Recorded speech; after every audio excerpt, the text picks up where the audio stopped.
Well, I'm happy to be here with you this morning. It's been a few years. Last time I was with you, you were in a shopping center. And I was at Lake Aurora Christian Camp as the director. So time moves on, but isn't it great we are still here. This morning I want to talk about the things that define you. Now, my problem is that I spent 34 years at Lake Aurora Christian Camp, and that became the thing that defined me. I mean, I would go into an airport somewhere and somebody would come up and start talking about camp, you know, and I've been in various places in the country and have somebody come up and start talking about Lake Aurora. So it kind of defines you, and we all have these things that define us, and this morning I want to talk about the things that define us. I noticed on your announcements up here that you have your canoe, whatever you call it, canoe adventure? Yeah. Canoe adventure. All right. Now I can identify with that because I did a lot of canoeing when I was at Lake Aurora. But one of the things I did toward my end at Lake Aurora was I started a business, sort of. If you lose money on it, can you still call it a business? All right. I guess we call those an American business, right? All right. So, but I bought 3 29-foot canoes. You can put 14 people in each one of those canoes. And I had my reasons for that, and I am really glad that I did. Been able to do a lot of interesting things, but to some places, that's what now defines me, because I'm the guy with the big canoes. And so we do different things that define us. If you'll think about it, we've been just finished the Republican convention. We got the Democrat coming up. And if you'll think about what they're saying, they're all trying to define the other guy, okay? They're all trying to define the other guy. They think that they can define them poorly, that you'll vote for them. It just seems to be the strategy that's in vogue these days. And so we try and define things. When I was a teenager, and my father was president of Atlanta Christian College, and I just attended a Christian church, and I just called myself a Christian. Problem with that, as some of you may have experienced in your life, is the world doesn't understand what you mean by Christian.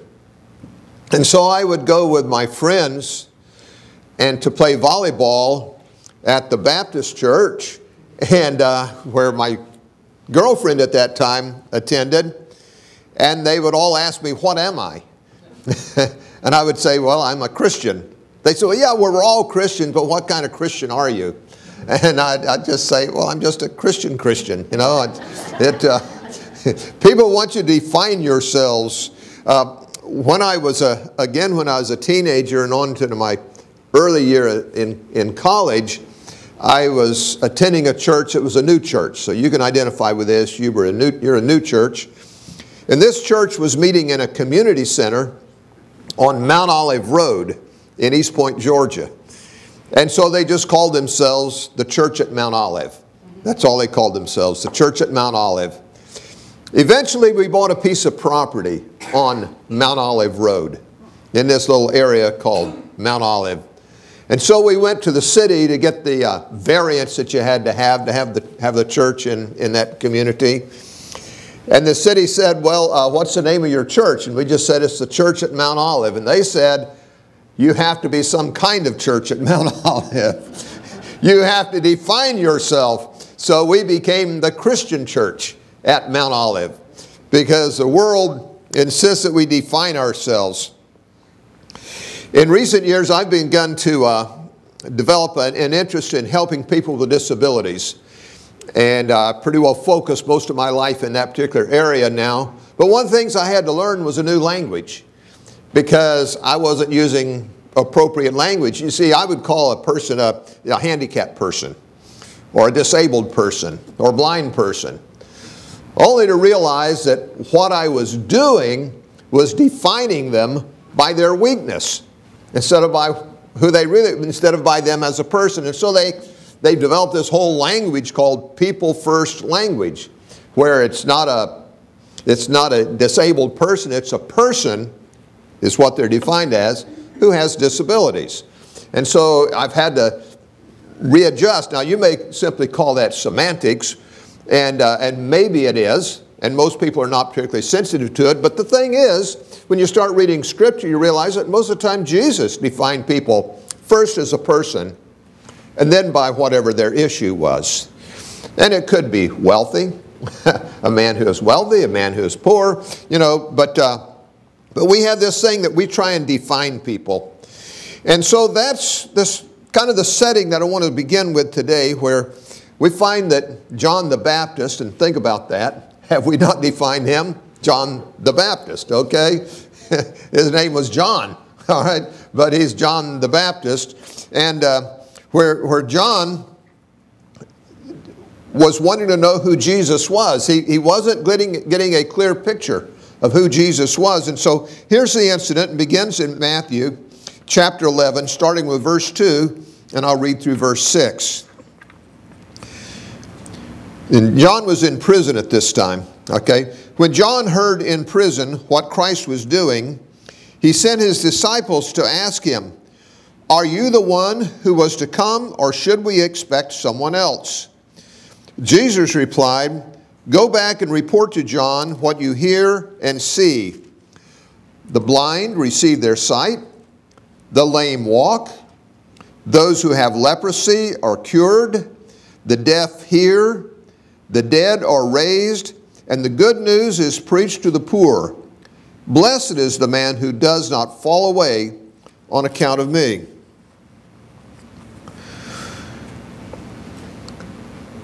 John obviously had some confusion in his mind, because he seems to have heard about Jesus and heard the things that he was doing, but John was in prison.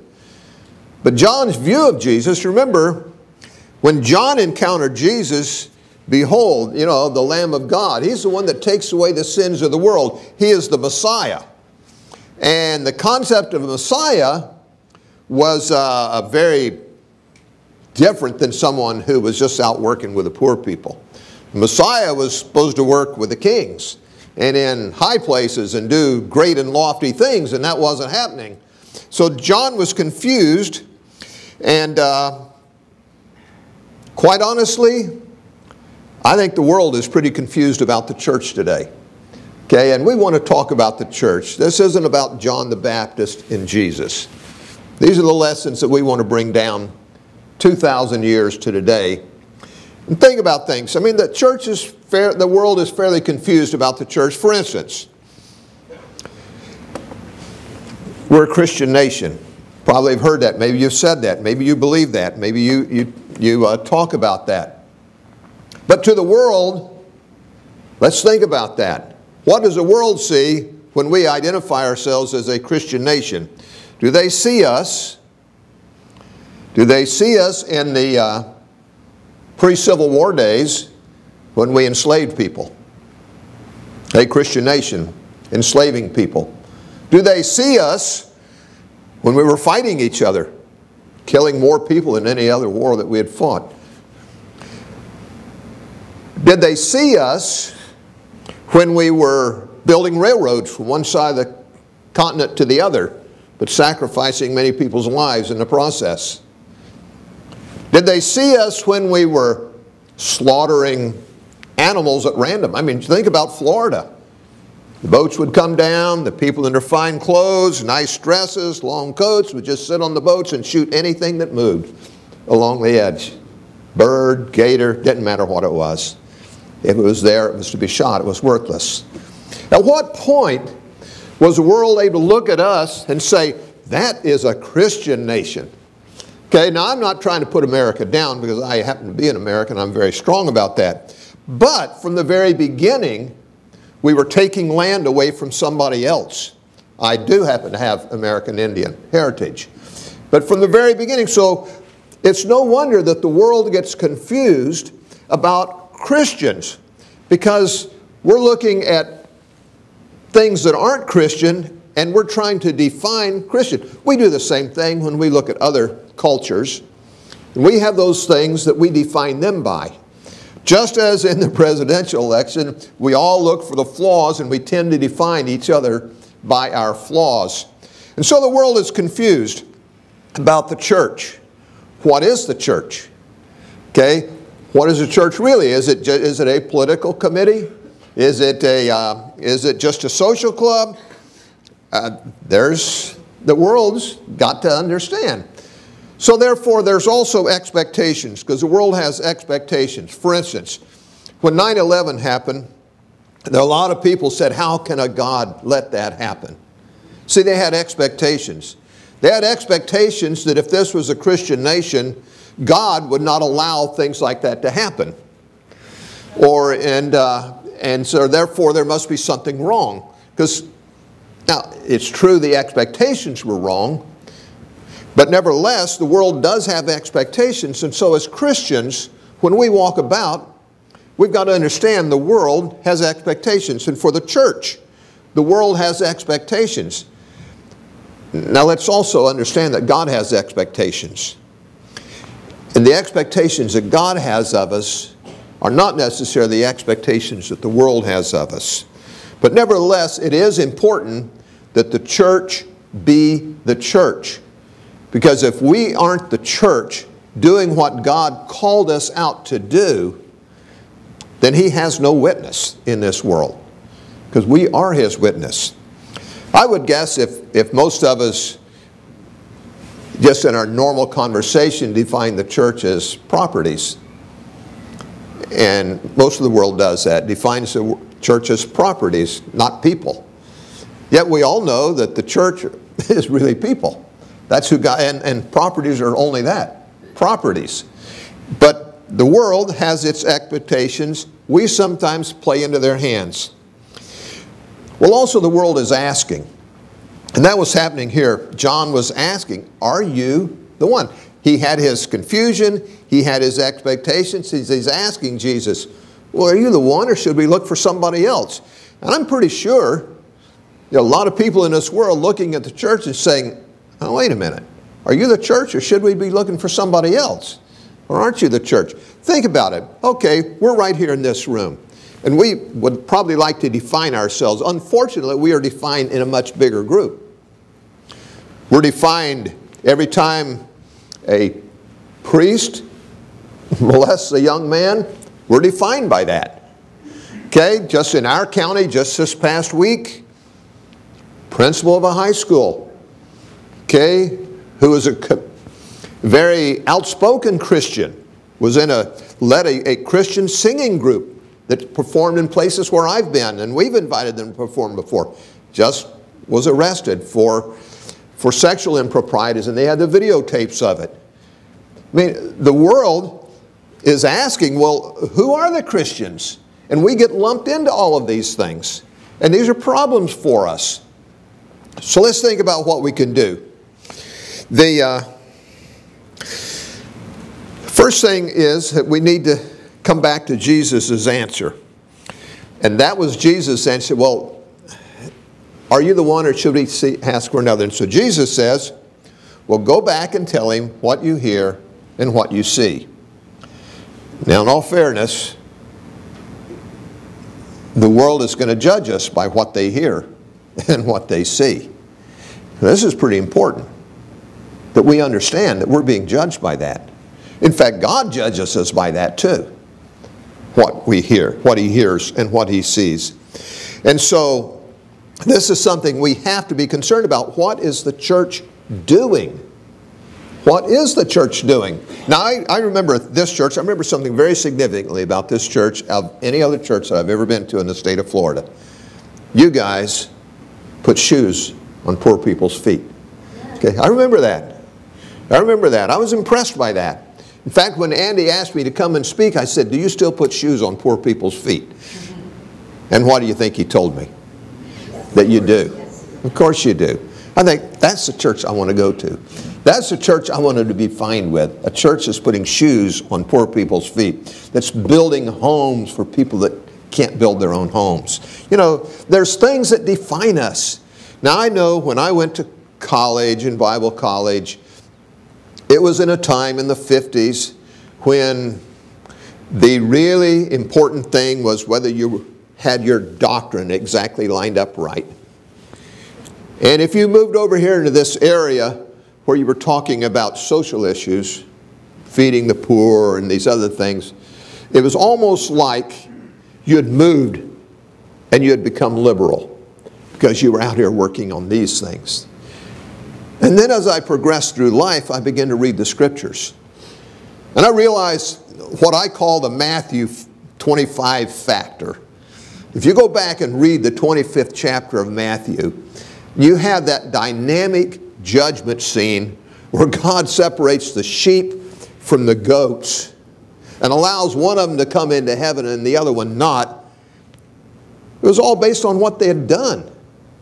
Had you fed somebody that was hungry? Had you taken care of somebody that was naked? Had you visited somebody in prison? You know, had you been concerned about your fellow man? Is that the witness that you gave? If you did, wow, move over here on my right. You know, oh, you didn't do that?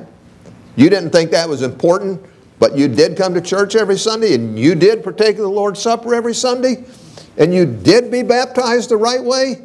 Well, good for you. But did you feed anybody that was hungry? Did you take care of anybody? Oh, you didn't? Okay. So, the church, what is the church doing? Well, Jesus also said, tell him what you see, the blind receive their sight, the lame walk, so forth and so forth. Well, I was in a church just recently, this past year actually. It was the New Beginnings Church up in Tampa. Now, the New Beginnings Church is an unusual church in the way they do their services. They have 3 services. 2 of them are inside their building, and 1 is a drive-in service.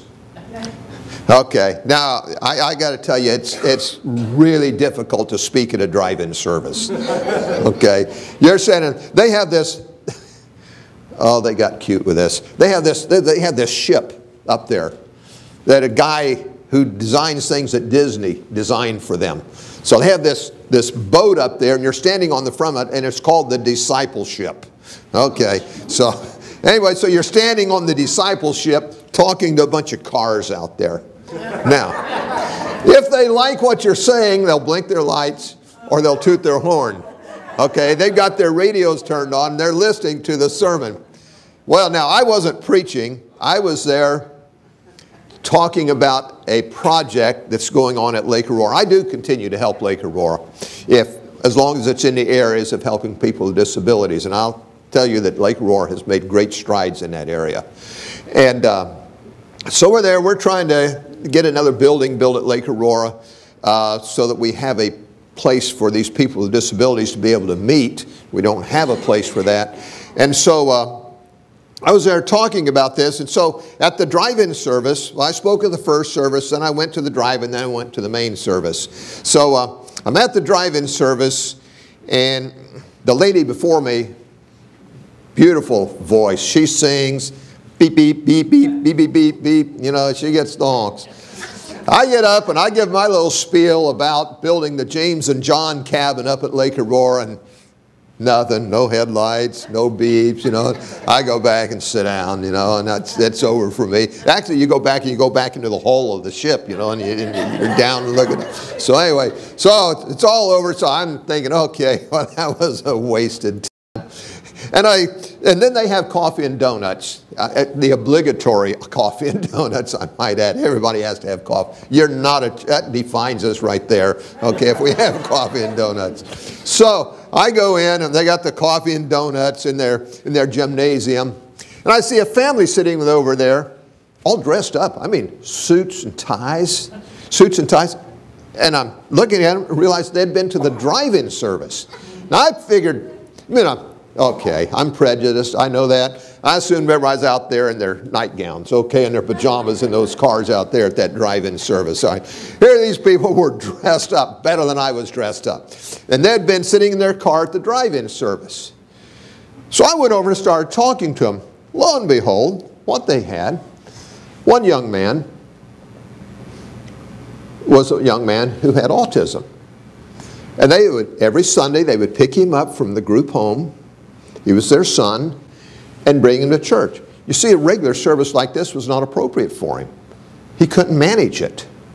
But he could manage that car. And that drive-in service, I thought, wow. And I judged this service as not being worthwhile.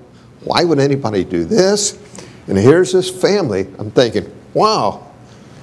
And while I'm talking to this family, I see the preacher walking quickly in toward me, and there's a lady with him.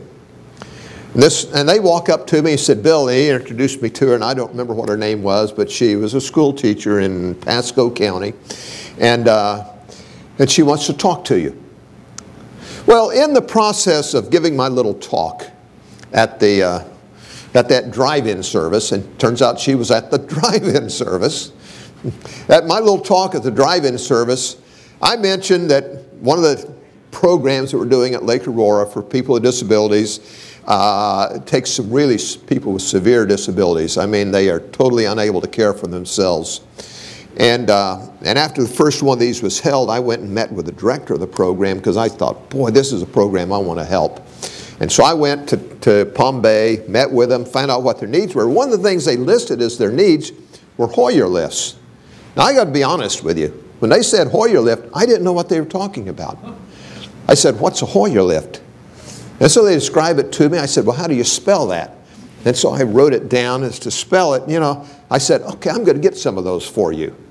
Now, I didn't know where I was going to get them, but I said, I'm going to get some of them. Then we wound up getting 3 of them donated to Lake Aurora because they had people coming who literally, the only way somebody had to put this lift under, pick them up, sit them in a shower chair in the middle of the room to be able to give them a shower because, quite honestly, in our original campus, you can't get a handicapped person in one of our showers.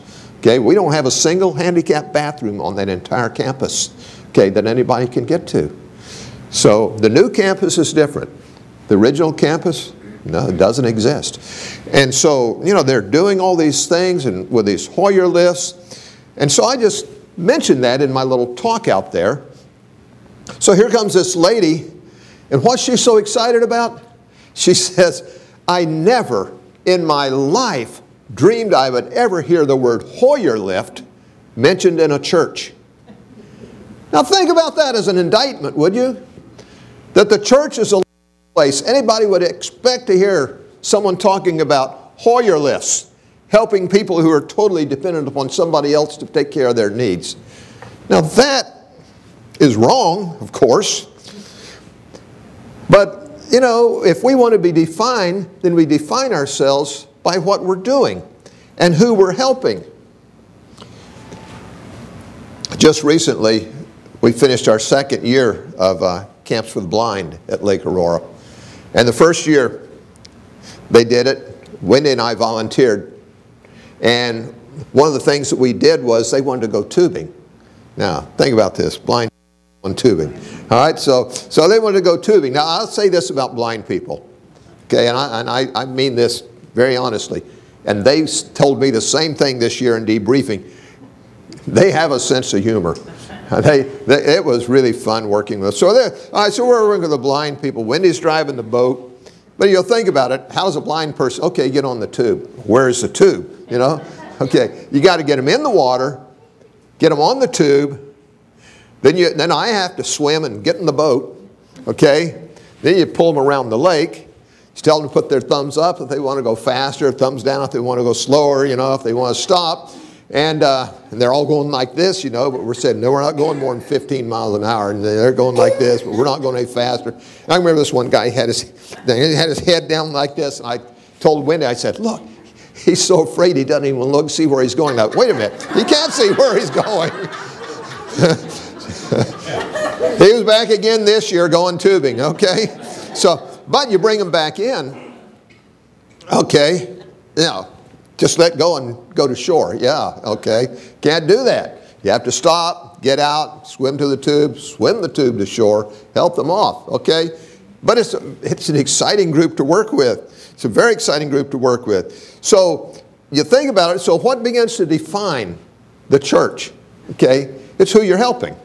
That's what defines the church. If you could take a study of the churches in America by denominations. You can pretty well tell which churches the judges go to, which church, you know, we've got our way that we stratify. Our culture stratifies by our church groups. That's certainly not what Jesus had in mind when he established the church, but we do that. I've been to churches, 35-year-old male. That's who they're targeting in their church. I'm thinking, I thought the church was for everybody, you know. Well, yeah, but 35 male, because we found if we can get them, you know, well, I agree. I agree that there's certain people that are more strategic, but the church is for everyone, and that includes the blind and the weak. And so then, the other question is that Jesus sent back. He said, "And tell them that the good news is preached." Now, I've thought about that a lot through these recent years since I left Lake Aurora, about the good news, because the good news is what we call the gospel. And typically, through my life, I define the gospel as the death, burial, and resurrection of Jesus Christ. And that certainly is the good news. What I fail to do in doing that is to figure out what that means. Okay? Because Jesus went to the poor and he told that God loved them. He was preaching his message to the poor. When he was in the home of a sinner and publicans, the religious people were criticizing him because he was in the home of the sinners and publicans. Just recently, Wendy and I went to visit a friend in Flagstaff, Arizona. But to get to Flagstaff, we had to fly in to Las Vegas, Nevada. Okay? And being the good steward that I am, we got our cheapest rooms, which were at this South Point Casino, okay, where the cheapest rooms are. So you got all this stuff playing on here. Now I'm feeling bad about this because I don't gamble. I don't want to gamble. I have no interest in gambling. And I'm feeling bad. I thought, oh, you know, this is not a very good witness to be here. And then we went to a Steak and Shake that was in the casino. We ordered our meal. And we stopped and held hands and prayed just like we do in Lake Wales. And I thought, wow. Afterwards, wow. I wonder what kind of witness that was in a casino to see people praying together. See, Jesus understood that he wanted to take the good news. Because when you look through that casino, I'll tell you, most of those people, I don't know, they really had some issues in their lives. You could just tell. Okay, what a place to witness. Now, and then the third thing that Jesus said, well, go and tell him the results. And here are the results. That he preached to the poor. That was one of the results, that he preached to the poor. I know it's difficult for the church sometimes to do that because we have to balance our budgets. I understand we have to balance our budgets. But our mission should not be connected to finances. When I worked at Lake Aurora, I had a principle, and I felt like it was a biblical principle that I tried to use. Now, I tried to study the difference between secular business and Christian business and God's business. And I recognize that they're all business. And when I was in a church, I'd always have a deacon who'd say, yeah, but you know, we're the greatest business of all, so we got to be the most business-like. And then, when I was at Lake Aurora, I was at a bank one time, and the bank president, I was talking to him about borrowing some money to keep things going at Lake Aurora. And he says, well, he said, you know, my job is to make money for my stockholders. He said, that's what my job is. But he said, that's not your job. I thought, wow, he is right about that. That is not my job. I realized that they start at two different places. The secular business begins on the assumption that nobody can be trusted, and so you put in all your systems to protect it. Because nobody can be trusted. If you're going to make it, you're going to have to do it on your own. And so nobody can be trusted. The Christian starts with saying, well, everybody can be trusted. And then you move the opposite direction. Both have their issues, but they start from two different places when they come together. And so when it's talking about preaching to the poor and trying to think. So here at Lake Aurora, here's the concept that I always used, and I use it in my life pretty much. And it's just kind of like 3 traffic lights. And I just take the 3 things, and it's always people first. People first. And for the church, it has to be people first. That's who Christ died for. When you come up with your strategic plans, it always has to be about people. People first. That's who Christ died for. Then the second thing were programs. He died for these people, and he established the church as a program to give them support. And then the last thing he did was financed it. And financed it. But it began with people, and he worked down. We tend to work the other way. How much money have we got? Okay, that's what we're going to do. Instead of saying, what are we going to do? How's God going to help us get the money to do it? It's just a different mindset. Now I want to tell you a story about a man by the name of John. John was in his 30s and had autism. He was in a program at Lake Aurora. And he wanted to be baptized. Now the problem is, John's deathly afraid of water. But he wants to be baptized. He believes this is what God wants him to do. And of course at Lake Aurora, we baptize in Lake Aurora. And so when I walk on the scene, I see John about knee-deep in water. I see about 5 people around him talking to him. And John is crying uncontrollably because he's deathly afraid of water. But he so badly wants to be baptized. And I see this agonizing sight, and I'm just spellbound by what I'm seeing. And the people are talking to him and reassuring him, and he's just standing there frozen. It took 30 minutes for this baptismal service to take place. 30 minutes. And as I watched, they continued talking with him. Slowly, he'd get a little deeper in the water. He'd get a little deeper in the water. They're continuing to talk to him. Finally, John's in about to his waist, just shaking and crying, but wanting to do this so badly. And they're asking, are you sure you want to do this, John? And yes, I want to, but he's not very verbal. But he knew this was what God wanted him to do. And then I remember the group around him started singing Amazing Grace. How sweet the sound that saved a wretch like me. And as they're singing, I see John going lower and lower into the water. And finally, with his life jacket and everything, I see John's face disappear into the water and come up. And he's not crying anymore. He's not crying. He has been successful. He has done it. And you know what? To me, that defined the church right there. They cared. They cared. I knew those people cared. And I'll do anything to support those people in their program to serve those in need. Because that's the story of Jesus. That's the definition of the church. And I hope that you, in your personal life and in your corporate life, find ways to tell this community, the people out there, that you care about them. I mean, you really care about them. And you keep shoes on those feet. And you keep your ministry alive for Jesus. Father, thank you so much, Father, for loving us and showing us what you want us to do. Now, Father, help us to be faithful and just simply do it.